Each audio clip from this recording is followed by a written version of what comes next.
Dictators are not born, they are created by events. Adolf Hitler was born in 1889 in Austria. He grew up in a strict and broken home. His father ruled the family with fear. Only his mother showed him love. Hitler wanted to be an artist. He struggled socially and academically. His dreams were crushed early. His father died when Hitler was young. Soon after, his mother also died. Alone, Hitler moved to Vienna.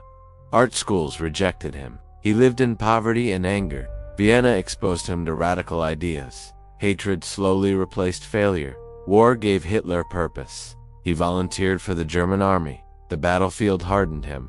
He was praised for loyalty. War shaped his identity. Germany lost the war. The nation collapsed. Germany was humiliated.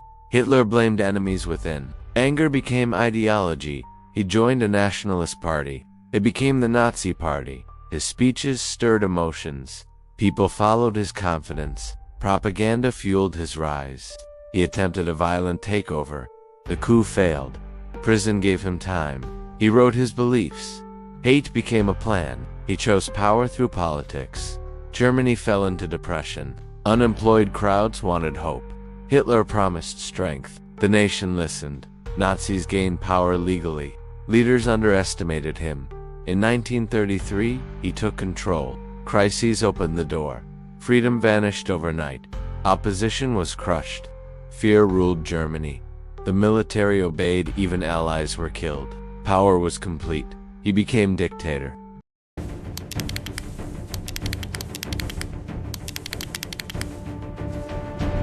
After World War I, Germany was humiliated by the Treaty of Versailles.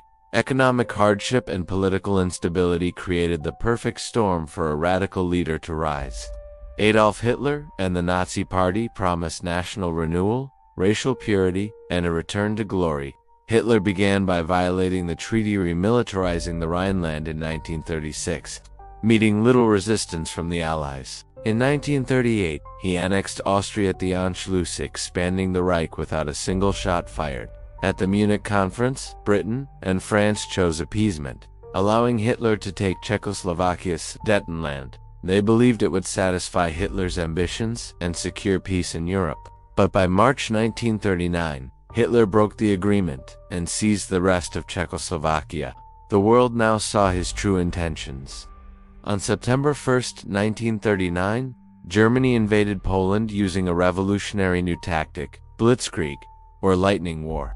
Blitzkrieg combined rapid airstrikes, fast-moving tanks, and infantry to overwhelm enemies before they could respond. Poland's outdated army was no match.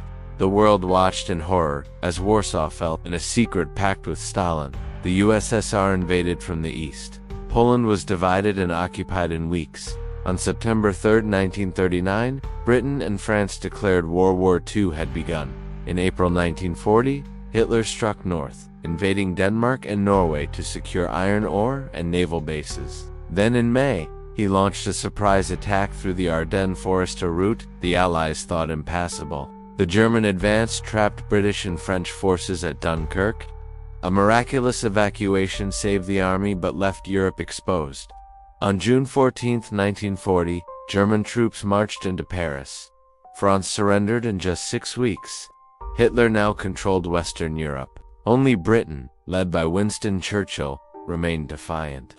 The Battle of Britain raged in the skies. The RAF's heroic defense forced Hitler to abandon his invasion plans. In June 1941, Hitler made his fatal mistake invading the Soviet Union, breaking his pact with Stalin.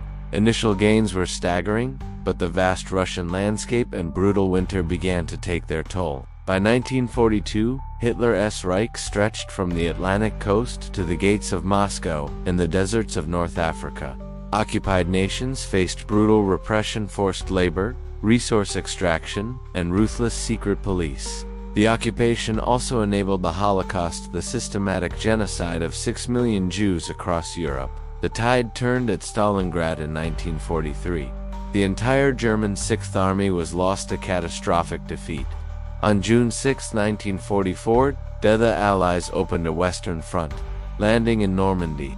Paris was liberated in August 1944.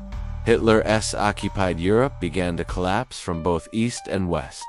By April 1945, Soviet troops entered Berlin. The Reich that was meant to last 1,000 years lay in ruins. Occupied nations faced brutal repression, forced labor, resource extraction, and ruthless secret police.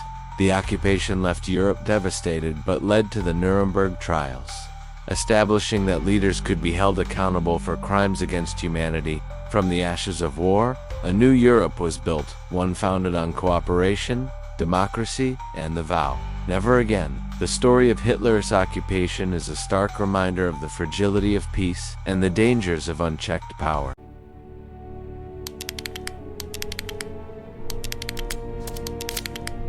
April 30th, 1945. Berlin is in ruins. Soviet forces surround the city. Germany has lost the war. Chaos fills the streets. Time is running out. Deep underground, in the fort bunker, Adolf Hitler waits. His final hours begin. There is no escape. By this time, Hitler is physically broken. His body is failing him. Numerous ailments, likely exacerbated by the constant stress and a cocktail of medications, have weakened him. He walks with great difficulty, his left side trembling uncontrollably. His generals are gone, most have fled or been dismissed. No help is coming, his voice is a weak whisper. Above ground, explosions shake the bunker. The city is completely surrounded. Every second matters. Final documents are prepared. Hitler dictates his last will and political testament. In these documents, blame for the war is shifted entirely onto others. Responsibility is denied. His remaining staff listen in silence. No one argues. The immense power he once wielded is gone. Silence dominates the cramped, concrete hallways. Fear has replaced absolute control. The end is near. Only a few hours remain. Eva Braun stays behind. She had married him just days earlier in a small, grim ceremony. She refuses all offers to flee the bunker and the city.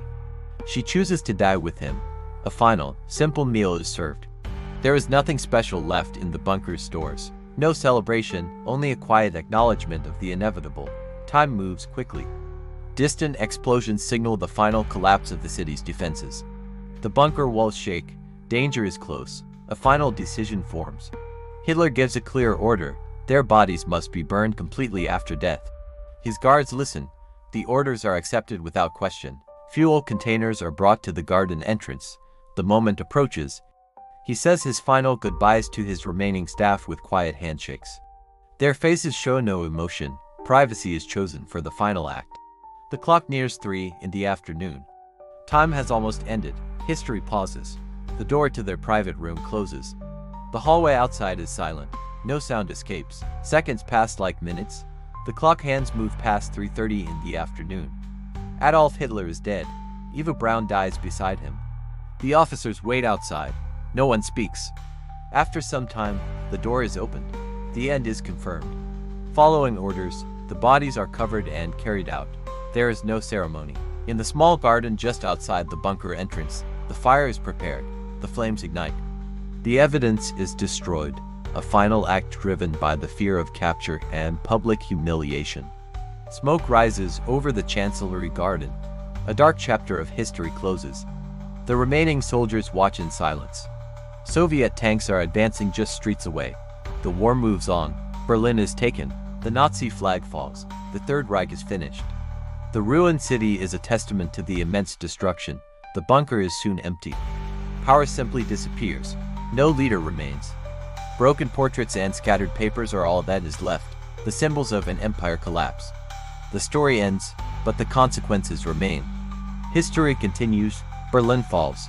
Europe is shattered. Millions are dead. Ruined cities across the continent bear witness to the devastation.